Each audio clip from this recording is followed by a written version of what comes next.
Hello viewers, welcome back to பொற்செல்வியின் தமிழ் சமையல். இப்போது கருவேப்பிலை பொடி எப்படி செய்கிறதுன்னு பார்க்கலாம். ஆக்சுவலாக இது 3 வகையான பொடியோட கலவை தான் இது. அதாவது கடலை பொடி, கருவேப்பிலை பொடி, பூண்டு பொடி. ஒரே ரெசிப்பியில் 3 வகையான பொடி கிடைக்கிது இப்போ நமக்கு.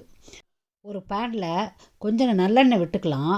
எண்ணெய் நல்லெண்ணெயாக இருக்கிறது தான் இது ரொம்ப முக்கியம். லேசாக சூடானதுக்கப்புறம் ஒரு 10 பூண்டு பல் எடுத்து நீட்டு வாக்கில் அரிஞ்சு அதை போட்டு இதோட வறுத்து எடுத்துப்போம். இது பூண்டு நல்லா செவக்காலாம் விடக்கூடாது, வாசனை வேறு மாதிரி வந்துடும்.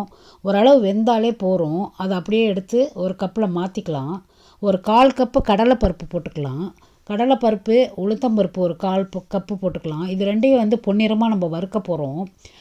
எண்ணெய் ஒரு தடவை விட்டால் போகிறோம். அதிலே நம்ம எல்லாத்தையும் வறுத்து எடுத்துக்கலாம்.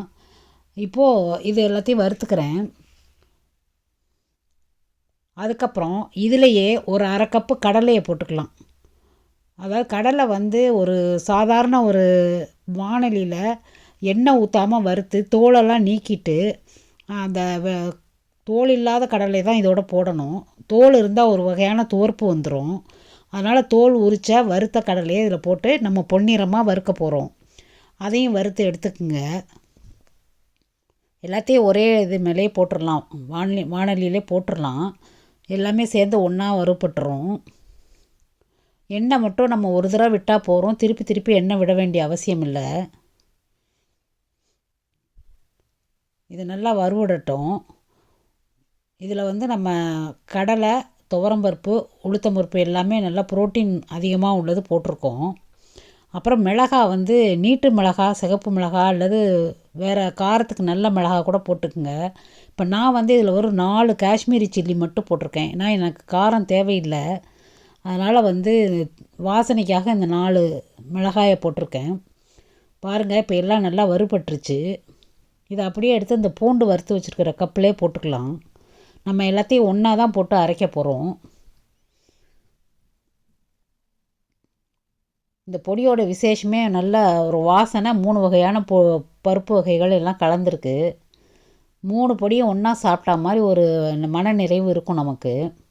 அடுத்தது புளி எடுத்துக்கலாம். ஒரு சின்ன எலுமிச்சம்பழம் அளவு எடுத்துக்கிட்டால் போகிறோம். எடுத்துட்டு அதையும் நல்லா அதே எண்ணெயிலே நம்ம வறுத்து எடுத்துக்கலாம்.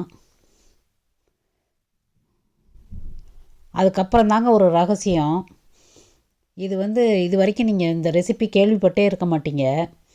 உங்கள் முக்கால்வாசி பேருடைய குழந்தைங்கள்லாம் வெளிநாட்டில் இருக்காங்க. அவங்களுக்கெல்லாம் கருவேப்பிலை அங்கே நிறையா கிடைக்கிறதில்ல. அதனால் இதை நம்ம இந்தியாவிலேயே ஒரு கருவேப்பிலையை பறித்து நல்லா அலசி ஒரு பேப்பரை போட்டு நிழல்லையே உணர்த்திட்டு பொடி பண்ணி வச்சுக்குங்க. அதை வெளிநாட்டுக்கு வரப்போ எடுத்துகிட்டு வந்துட்டு அந்த கருவேப்பிலையை நம்ம இது மாதிரி பொடி செஞ்சு கொடுக்க போகிறோம். அநேகமாக இந்த ரகசியத்தை யாரும் இது வரைக்கும் உங்களுக்கு சொல்லியிருக்க மாட்டாங்க. வெளிநாட்டில் உள்ள குழந்தைகளுக்கு நம்ம கருவேப்பிலை பொடியை, நல்ல சத்தான பொடியை தயாரித்து கொடுக்கறதுக்கு இது ஒரு டிப்ஸ் இது. இப்போ அதையும் சேர்த்து எண்ணெயிலே வறுத்து எடுத்துக்கலாம். எல்லாத்தையும் ஒன்றா கொட்டி அந்த பேனில் வறுத்துக்கிறோம். கருவேப்பிலையில் ஏராளமான சத்து இருக்குதுங்க. கருவேப்பிலையில் கால்சியம், மெக்னீஷியம், அயன், ஃப்ளேவனாய்டுங்கிற ஒரு சத்தும் இருக்குது. நீங்கள் இப்போ இந்த கடலையிலையும் நல்ல சத்து இருக்குது. தேவையான அளவு உப்பு போட்டுக்குங்க. அதையும் அந்த வானிலையிலே போட்டுடலாம். போட்டுட்டு அப்புறம் கொஞ்சமாக சர்க்கரை சேர்க்க போகிறோம். சர்க்கரை எதுக்குன்னா, அந்த புளிப்பு எப்போதுமே புளி போடுற பொடிகளுக்கு நம்ம கொஞ்சம் சர்க்கரை போட்டுக்கிட்டோம்னா, அதாவது வெல்லம் போட்டுக்கிட்டோம்னா அதோடைய சுவையை தூக்கி கொடுக்கும். அதனால தான் நம்ம எப்போதுமே இதுக்கெல்லாம் வெல்லமும் சேர்த்துக்கிறோம். இது எல்லாத்தையும் ஆற விட்டு மிக்சியில் போட்டு ஒரு கரகரப்பான இதாக அரைச்சி வச்சுக்கோங்க. அந்த பொடி கரகரப்பாக இருந்தால் தான் நம்ம சாதத்தில் போட்டு பிசைஞ்சு சாப்பிட்றதுக்கோ இட்லி தோசைக்கு தொட்டுக்கிறதுக்கோ நல்லாயிருக்கும். இப்போது நமக்கு சத்து நிறைந்த கருவேப்பிலை, கடலை, பூண்டு எல்லாம் சேர்ந்த ஒரு பொடி ரெடி ஆயிடுச்சு. இதை மெயினாக நம்ம கருவேப்பிலை பொடின்னு சொல்லிக்கலாம்.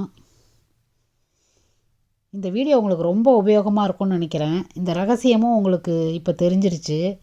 வெளிநாட்டில் உள்ளவங்களுக்கு கருவேப்பிலை இது மாதிரி நிழலில் உணர்த்தி பொடியாக அரைச்சி எடுத்துகிட்டு வந்துட்டிங்கன்னா அதை எப்படி வேணால் உபயோகப்படுத்திக்கலாம். நிச்சயமாக இந்த வீடியோ வந்து உங்களுக்கு உபயோகமாக இருக்கும். பிடிச்சிருந்தா லைக் பண்ணுங்கள், கமெண்ட் பண்ணுங்கள், ஷேர் பண்ணுங்கள். மறக்காமல் சப்ஸ்கிரைப் பண்ணுங்கள். பெல் ஐக்கானையும் அமைக்கிக்கோங்க. அப்போ தான் நான் போடுற வீடியோ வந்து உங்களுக்கு அப்பப்போ நோட்டிஃபிகேஷனில் வரும். வணக்கம்.